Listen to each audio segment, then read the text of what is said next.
together almost 4 years. We've been living together for over 2, right? Yeah. 5 years.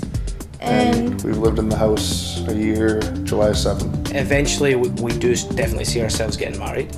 I think the landscape has changed significantly, and for us it will be way down the priority list.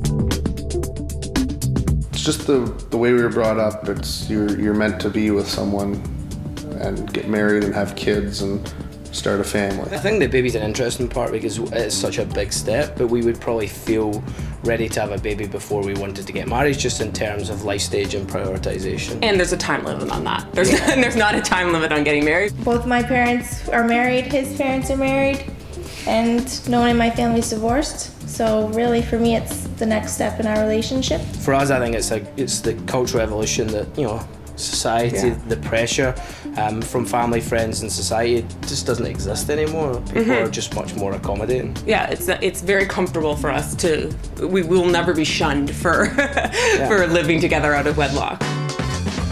This is the box where I keep all of my wedding stuff. Kinda just seems like a massive hassle. Yeah, it really does seem like that.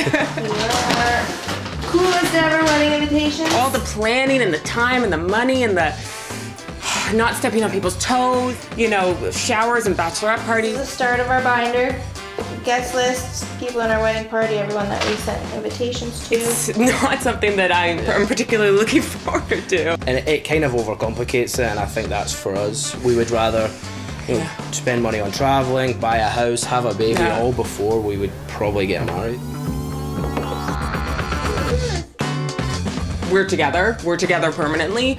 I don't think it would change how we act around each other, how we go about our daily lives. I don't think it will change anything than what we have right now, other than a piece of paper saying we're married. For me, divorce isn't an option. So for me taking the step of getting married, it's just proving to you that I'll always be there for you, we'll always be there for each other kind of thing.